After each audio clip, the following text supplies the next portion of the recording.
Welcome to the Personal Podcast, the podcast where we get to meet the real person behind the professional.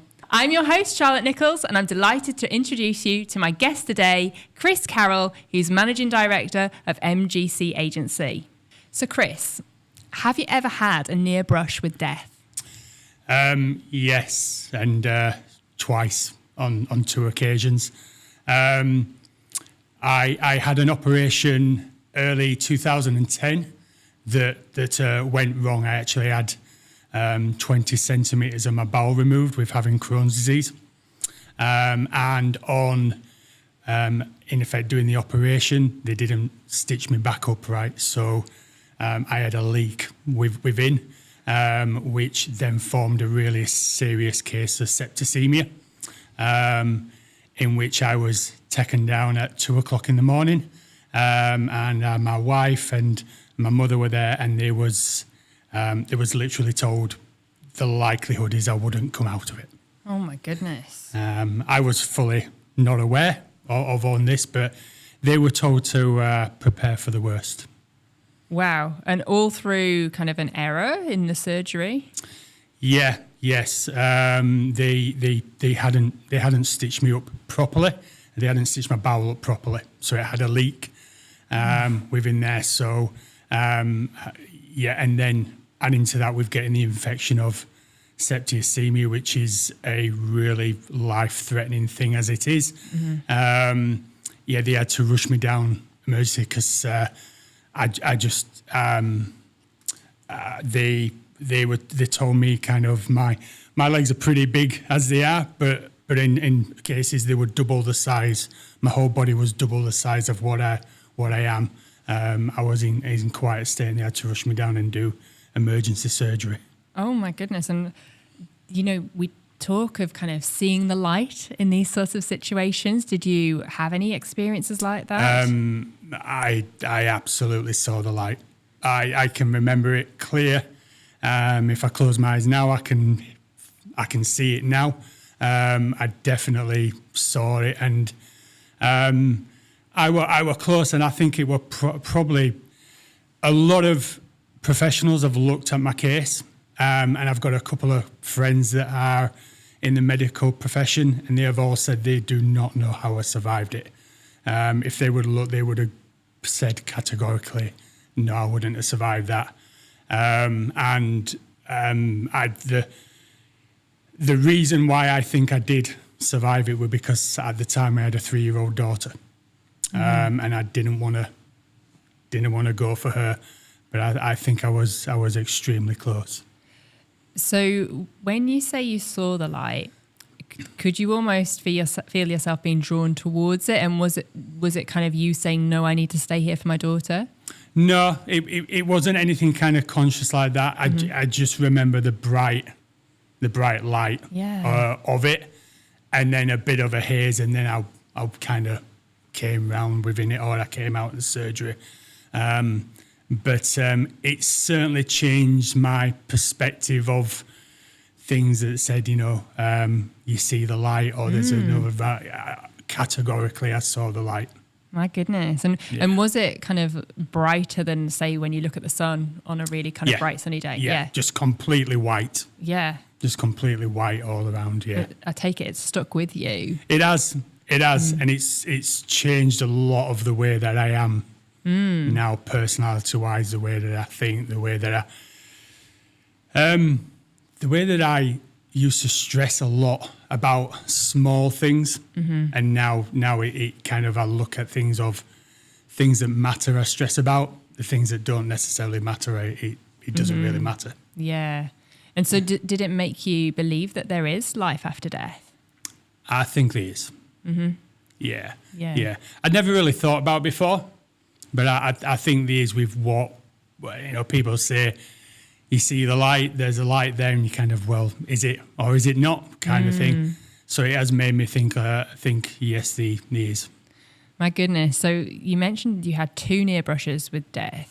What was the second? So the second time was 2 years ago, and I just caught a cold. We've got two little ones that when they go to school they catch every single bug that goes around. And they came home with a cold. I caught it. I was pretty much kind of, I couldn't get up, so I was in bed quite a bit. And I actually had to go to work. So I had a meeting that I didn't want to miss. So I made myself go to work. I did the meeting.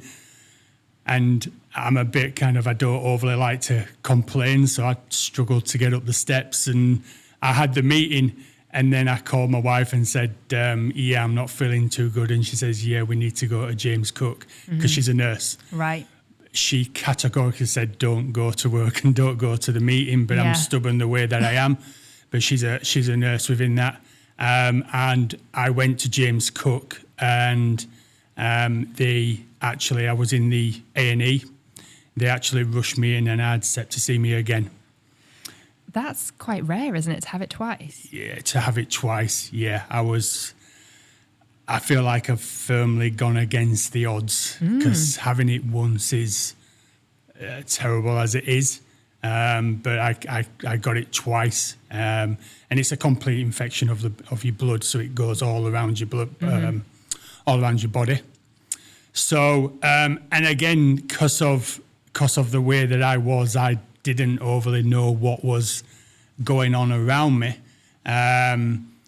but it was developing in my leg within there, and my wife was told that more than likely they'd have to remove my leg with it if I indeed got through it. So really? So they didn't expect you to get through it again? Well, they took me down for emergency surgery again, and I had keyhole surgery to find where the infection was. Was it in the same place? No, because the first time it was in my bowel and it spread. This time it was in my leg, top end of my leg. And they found that and got me immediately on antibiotics. So I had a week's stay. The previous one, I was actually in hospital for 4 months because they couldn't understand what had gone wrong and how. So a lot of the time they couldn't understand what was going on with it. So I had a 4-month stay in hospital in 2010. And then I had a week's stay within the one about 2 years ago. But to get septicemia twice is not a very good thing. No, absolutely. And are you on any special medication almost to prevent it happening again? No, I don't really know fully medically how it all works. No, because I didn't think I'd get it a second time. So there's a bit of a concern every time something goes round. I mean, especially through COVID and things like that. I was on the high risk within there, but I'm just hoping that it doesn't come back again, or I don't catch anything again that does it. Because with the Crohn's that I do have, within Crohn's you don't have an immune system. Okay. So you can pick up things all the time that, a common cold that you get can have a lot of effect on you. So you have some form of immune within that, but your body doesn't it struggles to fight things off, which is one of the reasons with the sepsis that my body just couldn't deal with it. Right. So tell me more about Crohn's. I mean, you do hear of it, unfortunately, that people suffer from it, but I don't know too much about it. Tell me about how that affects you day to day. Yeah, so Crohn's is it's a disease that people will know a lot of people that have it but won't know they have it. So you can't physically see it within there, but it's to do with your bowel. It's to do with you don't digest, you don't get the nutrients out of the food that you have. The wall of your bowel can be inflamed, ulcers and so on. So the thing is with Crohn's is it affects people in a different way. Okay. A totally different way. It's just not one way. Different foods, different diets, different lifestyles affect people.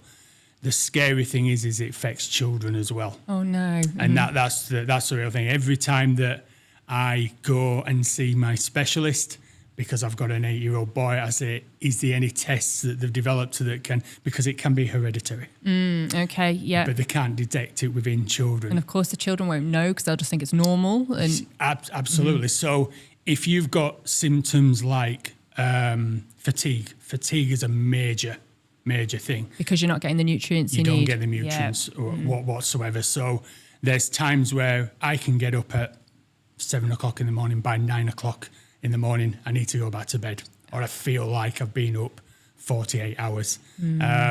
You ache constantly all day. Even on a good day. Even on a good day, just ache constantly, like you've worked 48 hours straight within that. But if you look at it within kids as well, if they've got fatigue as well, the symptoms that you get with Crohn's, you wouldn't identify it in children if they were having that.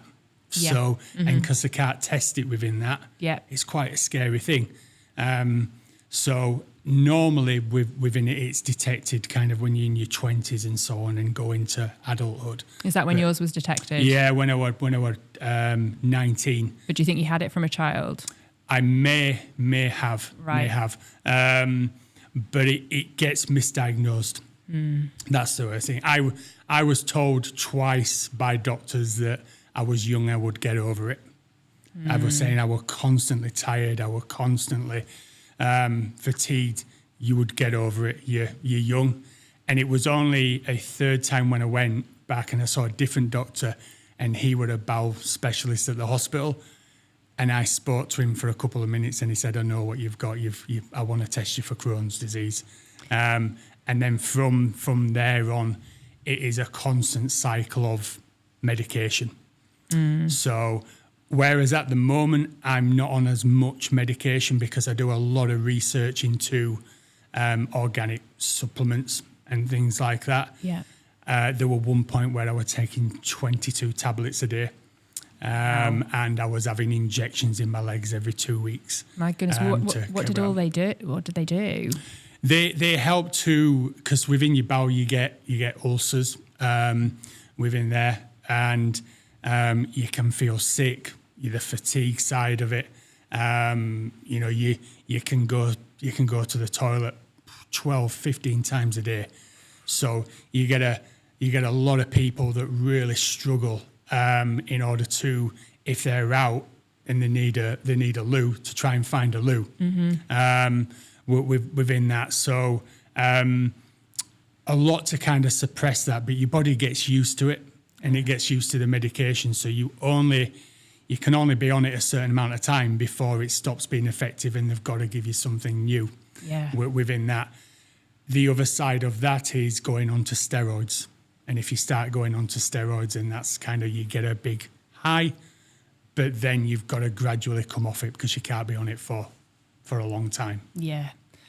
Oh, it sounds brutal. And so how does it affect your day-to-day life running a business? It can be very hard. It can be very hard because you can, like I said, the fatigue is an absolute killer with it.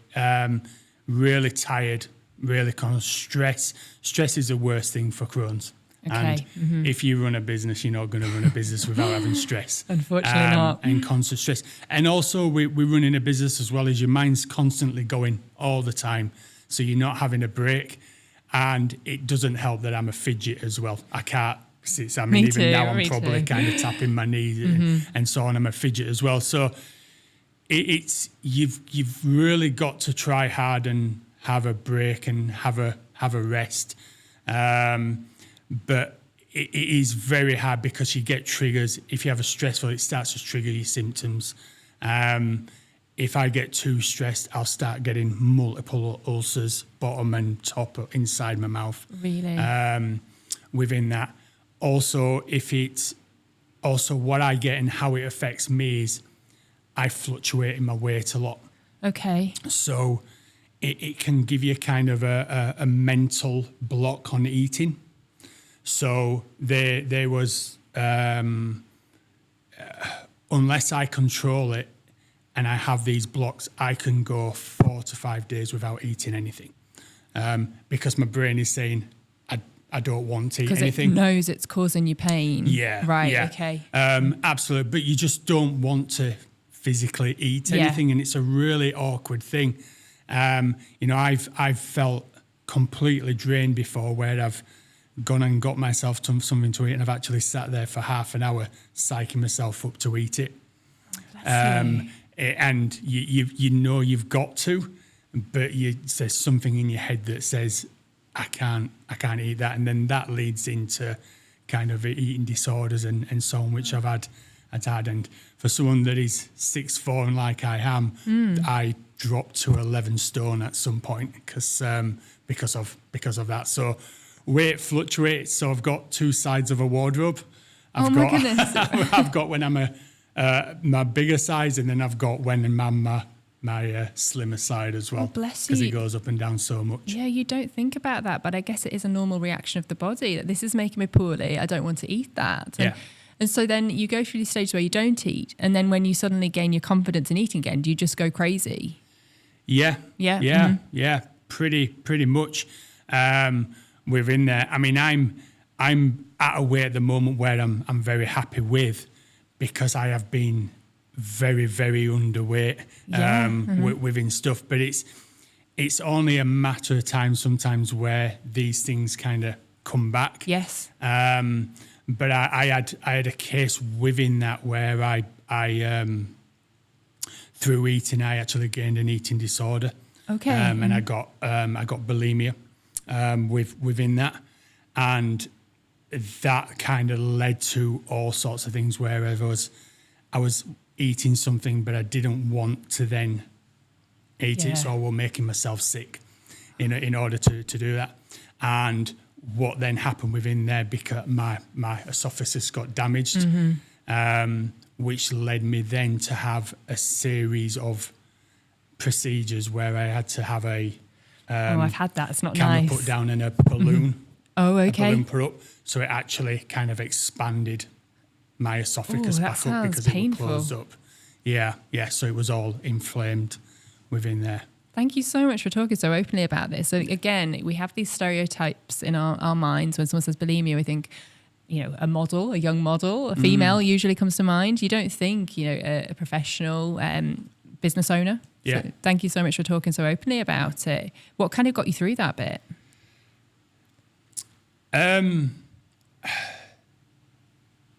Family, really. Family. It's a hard thing.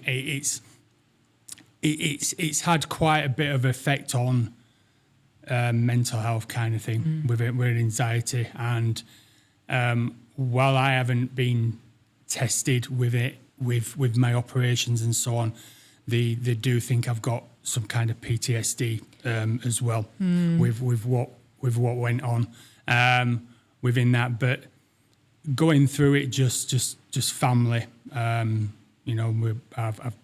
wife's fantastic within that, and my mother's fantastic as well. And just having them on your side and speaking about it. I'm quite closed with. I don't like to. I feel like I burden people if I kind of talk about what's going on with me. So I kind of keep a lot to me, but kind of speaking to my wife and speaking to my mother as well kind of really helped me get through that. Well, thank you for speaking about it today, because there could be some people that are suffering in silence, and then they may well reach out to you after this. So thank you for talking about it. You did touch on PTSD, and I don't think you said it in your answer before, but the operation, you weren't quite prepared for what you woke up to, and that's a lot of what triggered it. Could you tell us more about that? Yeah, and that was extremely rough. So because I had a problem with the surgery with my bowel, they actually had to put a stoma on. So stoma is when they open your stomach up, they pull your bowel through and they put a bag on. Yeah. Within there.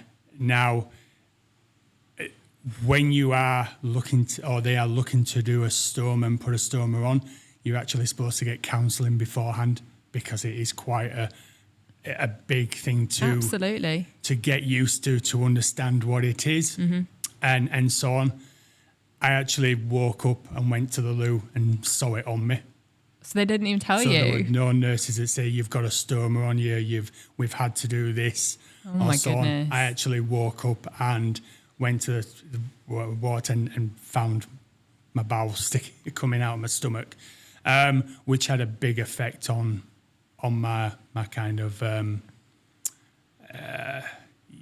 say the mental health kind of thing of it. And from there on, it has affected me quite a bit within that. And with the septicemia that I've had, the last time they did say I may have to have that on again, which is a hard battle, because I say to my wife categorically, I don't want a stoma back on.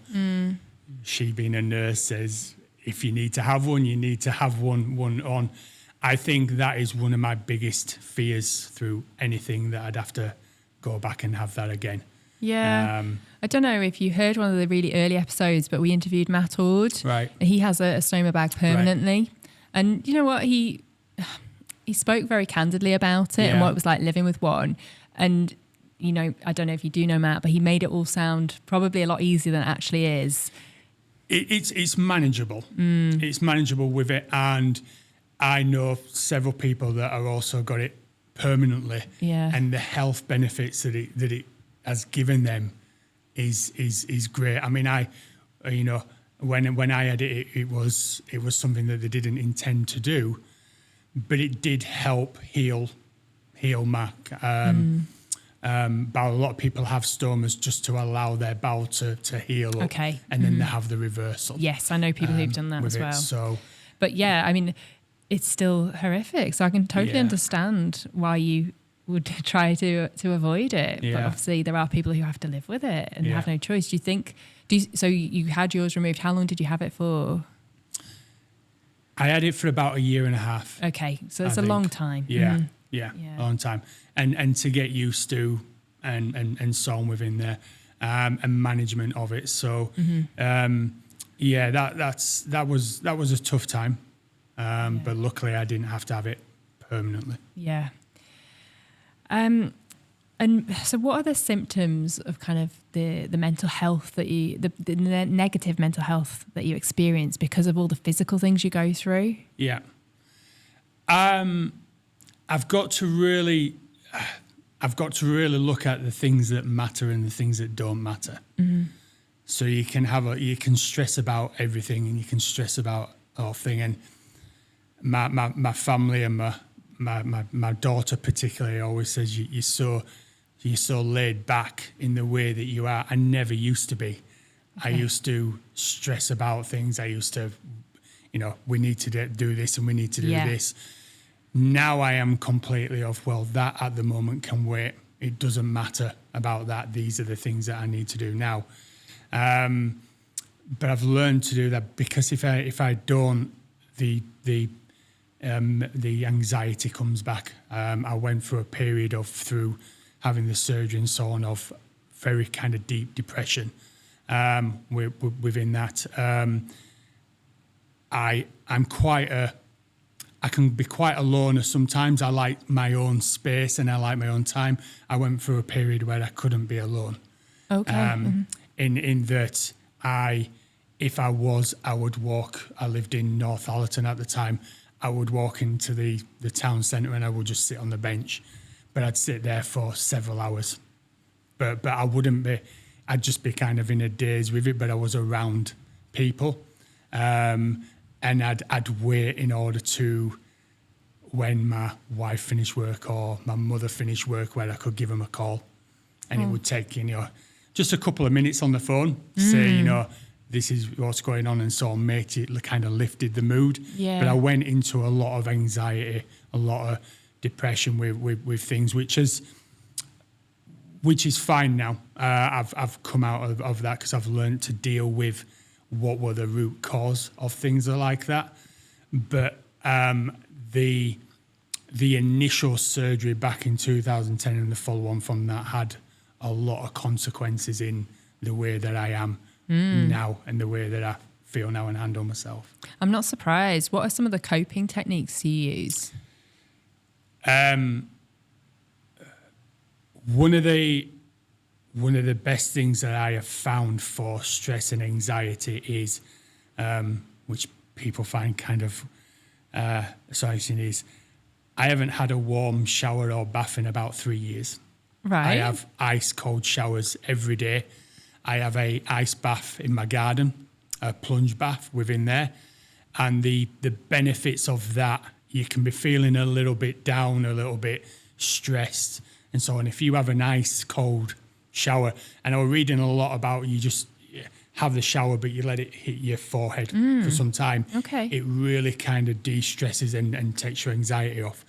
And the ice bath that I've got in my garden, I go in twice a day, and it stings when it's it's cold.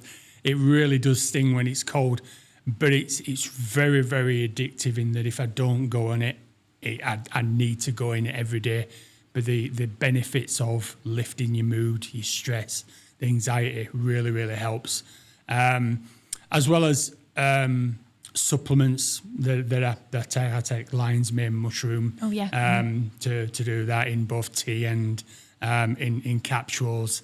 And all sorts of things I said earlier about remedies that I do to control my Crohn's. I take turmeric, cayenne powder, slippery elm. Yes, I've heard of that. Tablets.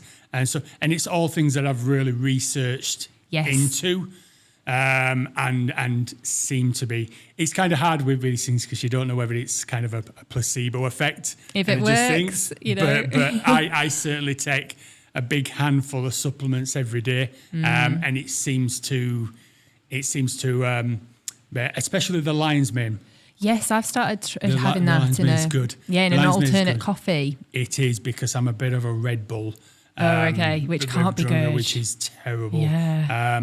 For in terms of the crashes and so on, but because of my fatigue, I need that kind of instant kind of hit to get the motivation to carry on. Oh yes, and it's a wicked cycle, isn't it? It is, but then it hits you at 3:00, and then you don't want to do anything. So I'm gradually getting that out of my system, getting into the lion's mane stuff, and the other things that I'm looking into. Yeah. I'm a big fan of supplements, and I've the mushrooms. You know, there's so much power, the magic in nature that we just don't tap into. Yeah, I've yet to go into the sea moss. The sea moss is something that I haven't tried that either. Yeah. I at the minute, my endometriosis symptoms are generally at bay, but then I don't know if it is because of lifestyle changes. But when that was awful, I would spend the nights just trawling the internet. You know, what can I do? Yeah. You know, what supplement-wise, food-wise, anything that I can control to take some of that pain away. Yeah. And you're just willing to try anything. I was spending a fortune on supplements just to see what worked. Yeah. But you do. But it's what works for you and what you're happy to work in. Ginger, I take ginger tablets. I take aloe vera tablets and things like that, and they may be doing me good. They made me think like it's doing good, so I'm happy enough. Absolutely, yeah. There's mixed reviews, and there's Tim Spector that says a lot of supplements they don't do anything, but I genuinely feel like they do. Like you say, whether it's the placebo effect, but then I just think, well, if I feel better, it's all good. Yeah, well, I mean, many years ago, I did homeopathy with someone, and that has both positive and very negative things of what people say to it. It helped me. It seemed to help me. So I'll kind of recommend that it works for me. Whether but some people it may not. Yeah. May not.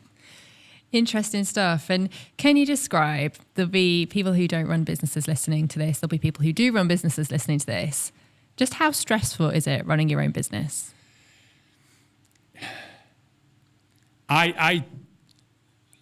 I'm around graduates and new people a lot, and we get kind of I speak with new startups and things like that, and a lot are kind of they know what they've got to do going forward, but there's also a genuine consensus of people that go, I'm going to go self-employed, I'm going to start my own business, I'm going to earn loads of money, I'm going to have time off when I want to have time off, and all these nice things, and you do eventually get to that point.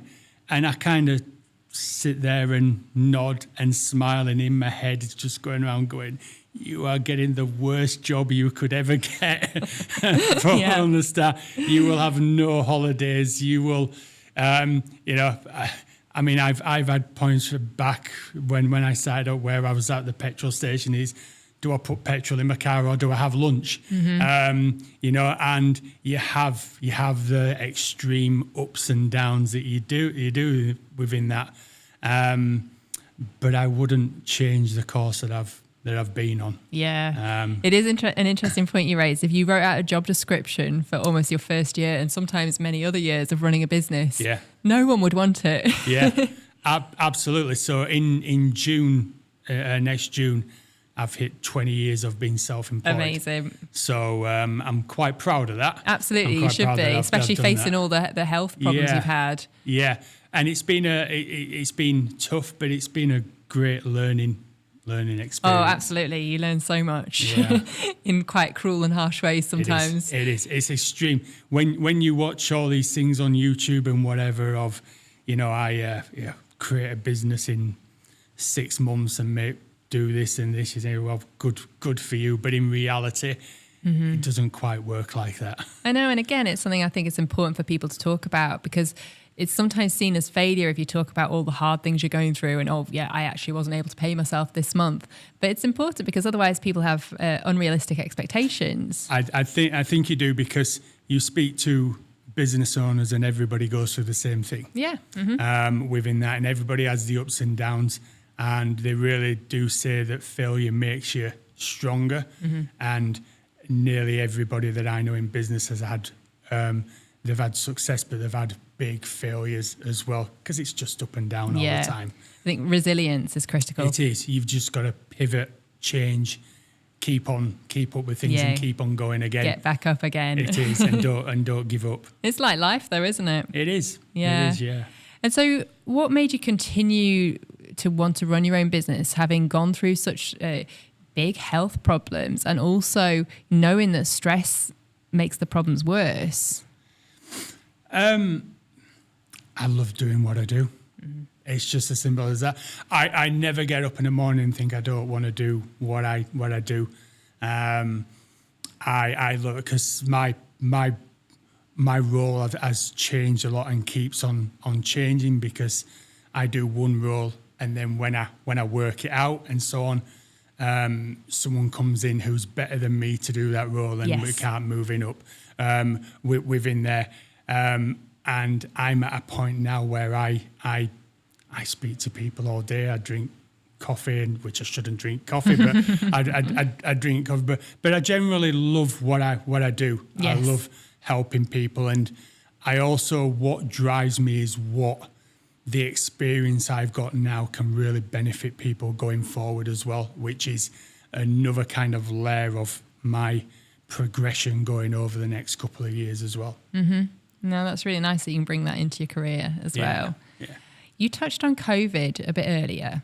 That must have been really difficult. Were you in total isolation at home just because you were a threat? Yeah, COVID was hard for so many people, and for different reasons. Yes. Within it, for me with my health, there was always quite a confusion of just what it is, just how it would affect you. I still now think, because to my knowledge, I never got COVID, but I don't know whether I did or not, because some people didn't know about it. Some people, logically, I was always sent the letter of, you need to go to, I were going for my vaccinations with people in their 80s, kind of thing, because I were the first ones, one of the first ones to go through. But I don't know whether I got it and it just didn't affect me, or I haven't got it within there. But it just the uncertainty of it. But I got a different perspective within Crohn's. Within COVID, going through, because at the time my wife with it, she's a nurse. She was a nurse with NHS, and she was actually a diabetes nurse. Right. But she got brought into the COVID ward So from that side of what she did, she was physically every day getting PPE vacuum packed to her with the mask and working long hours, going into a ward of people that had severe COVID within there and helping them. So I on one side saw COVID from one perspective of, we're all at home and we can't go out and so on. And then I was seeing from the other side, which is the doctors and the nurse side, where some of them had to live in B&Bs because they couldn't go home to the families. They were coming home with blisters all around the mouth because they had a mask on all the time. So COVID for me was, it was tough, but not as tough as what other people went through. My goodness. And so did your partner come back to the house, or did she have to go somewhere else with you being at risk? She was able to come back, but it was literally strip off at the door, disinfect everything, straight up into the shower, have a shower, disinfect everything. So that must have been worrying, worrying for her that she passed something to you. And stressful times. I think for me, I was more worried for her. For her, she was more worried about potential. Always. Again, it was, if I caught COVID, what would it do to me? Yeah. So there were both sides of it. No, absolutely. Were you married at that time? No. Did going through that experience and seeing the amazing things that your wife and then partner was doing, did it make you want to marry her? Yeah, she's a superstar. Amazing. She's an absolute superstar. She helps so many people in what she does. She left the NHS within there, and now she looks after end of life patients. Wow. So I've got a lot of admiration for what she does. Oh, incredible. Yeah. And you've recently opened an office in India, is that right? Yes. What made you go over to India? Indian people are the most lovely, caring, dedicated people. I've worked with a handful of developers that have worked with me for over 9 to 10 years. One in particular called Mehul has been with me for a long time. He's classed as a very good friend of mine. The experience and the knowledge to learn and so on is absolutely great. So as we expanded as a business, we took of having a couple of remote developers to then opening his own office and then recruiting from there. So he actually runs the office over there. He recruits the developers into there, and he's a firm part of us as management and as a leadership. Brilliant. And do you get to go over to India quite a lot? I went. The last time I went was March. Okay. And it's a wonderful country, really, really great country. I need to go again. There's just a distinction between need and want that I do. I'd like to go more often, but I don't need to go as often because I've got someone running it. But it's a great country. But we've got a fantastic technical team of great, loyal, friendly, dedicated people, which I'm really happy with. How does the culture differ from our working culture in England to over there? You've got to manage. They are different to UK and other countries in terms of, in the UK you're a bit kind of need to do now. Mm-hmm. In other cultures, everything's more structured. It's less stress within it. So everything needs to be planned out, timescales, milestones that are kind of exact. So everybody knows what they're doing. So it's less kind of hectic and it's more predictable in what they're doing. Stress in terms of cultures is not as it is over here. Over here, we just got, we're fine. We'll just plough through it. Yes, yeah, which can be wrong sometimes. Yes, Have negative health implications, as we've discussed. I've taken a lot from how their culture is over there to what I do. Yes. I mean, I'd in terms of kind of, you know, the way that one thing I can't do is when I go over to India is eat extremely late. Okay. And I'm at the age now where it gets to 9 to 10 o'clock. 10 o'clock is late. When you're over there, you're looking at 10 o'clock going, I need to be going to bed now. In India, 10, 11 o'clock, they're only just thinking about going out for dinner. My goodness. So I was going over there and it was, right, we're going to go for a curry at half past 11. And I hadn't done that since I was 25 kind of thing on a Saturday night. Yes. So I was kind of, no, I need to go to bed at 10 o'clock. No, we've just started. But you know, it's you know, a lot of their work that they do, they don't finish work till 8:30, 9, 9:30, and then they go out afterwards. Okay. So wow. it's a different thing. Yeah, you brought back a memory of uni when we used to love going out for curries late at night or Yes. in the early hours after a night out. Yeah. One time I was feeling a bit too, just had a cold. I didn't want to go on a night out. I said, give me a call when you're going for curry, like 2 a.m. So they did. So I just got up, quickly put my clothes on and went out for curry. I mean, who does that now? Like, well, I couldn't do that now, but I'm from Bradford, so I'm used to the curries and so on. But you know, I don't drink anyway. So God, if I had a couple of drinks, I'd be probably on my back and want to go to bed anyway. So bless you. So how does that affect your Crohn's though? In the food in India, is it actually better or worse? For me, spice and alcohol is you can say moderation, but I don't have a lot anyway. But you can certainly get the effects if you've had spice and so on within that in terms of stomach aches and things like that. So I avoid spice quite a bit. The thing is within India is it isn't, and especially where our office is in Ahmedabad, it's not a very tourist area. Okay. So everything is curry, everything is spice. You go to McDonald's, there's spicy chicken, spicy chicken nuggets. Yeah. You order a pizza, it's got tikka base instead of the tomato base.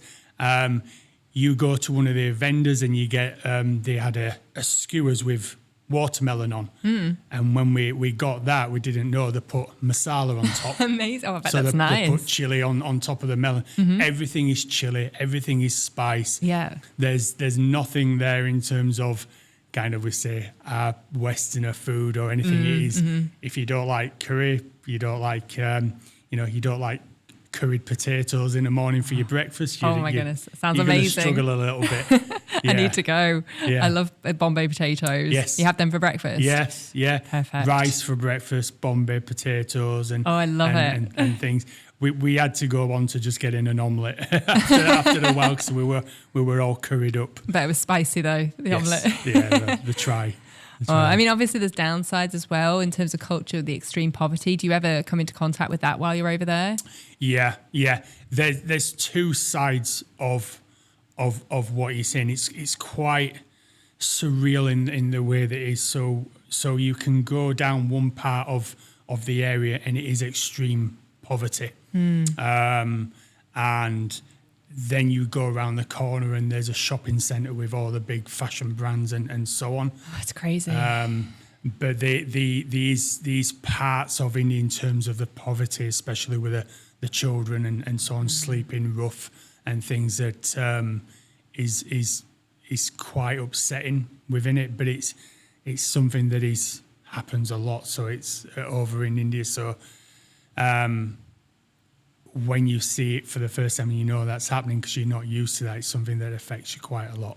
And are you hoping to kind of donate to any charities over there as part of your work? Yeah, so part of what we do is we wanting to really we already donate to children. It's called the Railway Children over there, but we want to do more within there of helping children that are homeless and Indian children because I have a real association, a real affinity with India. I love the people. I love the guys that I've got with work with us. I love the place, and I really want to help, and the guys that work with us as well really want to help as much as we can to aid charities over there, especially with the homeless children and the children that they are 4 to 5 years old and they're begging on the streets. So sad. It's something that we really want to help. Good for going you. forward. Well, thank you very much for all your really honest answers. We're now at the regular feature part of the podcast. Yep. Where on a scale of 1 to 10, 1 being the worst, 10 being the best, you rate yourself at the following things. Yep. So Chris, how good looking are you? I was thinking about this now. I actually, when I went to India, I shaved all my hair off because it was going anyway, but shaved it enough. So I'm going to be modest on this, and I'm going to say a 6. Okay. How funny would you say you are? I think I can be quite funny. I think I've got a good sense of humour. I can be concerned, so I'd say a 7. Brilliant. Do you do a lot of cooking? I'm quite a good cook. Right. Okay. And What school? I'm happy to say I'm quite a good cook. Brilliant. Yeah. So cook Chinese food, Italian food, or just a good roast on a Sunday. So I'd probably say a 9 for cooking. Brilliant. Are you a good singer? No. A lot of people say no for this. I wish it was. I wish I could go to karaoke. I wish I could stand up. I've done karaoke once, and I was in Amsterdam, and I did karaoke, and it didn't go down well, so I've not done it ever since. But I've done it once, so I was happy. Oh, I love karaoke, but I'm terrible as well. What score would you give yourself? 1. 1, okay. So drinking alcohol is the next one. You don't drink at all? I don't drink. Yeah. No. No, and if I go out, I have probably a non-alcoholic if they've got it or so on, but I don't. And I'm always a driver. I'm always the one that has to drive anyway. So has it always been the case? No. I used to go out quite a lot when I was younger, and so on, but I don't know. It just doesn't bother me anymore. Yeah, so I feel the same. Mm-hmm. I don't drink alcohol that much. No problem. Raising children. So you've got 2 children. Yeah. Yeah, so I've got 2 children. My wife's got 3, so we've got 5. Wow. Although Izzy's 21 now, so she's not really a child within there. But I try and be the best father. Do I? So I'd say an 8 to 9 on that one. Brilliant. How good a friend are you? I think I am. I'm very loyal. I've got friends that I grew up with that I'm still very good friends with. And although I don't see a lot, on both sides, if anybody needed anything or needed would be straight there for them. So I'd say a 9 for that one. Lovely. How intelligent are you? I've got very good common sense. Academically, when I was growing up, I was never academic. But I get frustrated if I don't know something. So I read a lot of books. I listen to a lot of podcasts. I learn a lot. So I'd probably say an 8. Wonderful. Yeah. Are you kind? I think I am. Yeah. I've got to a point where I have been, and I am now looking for how I can really aid people and help people going forward. So I'd probably give myself a 9 on that one. Oh, that's so lovely. And finally, Chris, how good at sex are you? Now, I've seen a lot of your podcasts, and I know you've said so that a lot of people fast forward to the end on that. So I'm absolutely going to say a 10. Brilliant. That's great. Thank you so much, Chris. Thank you.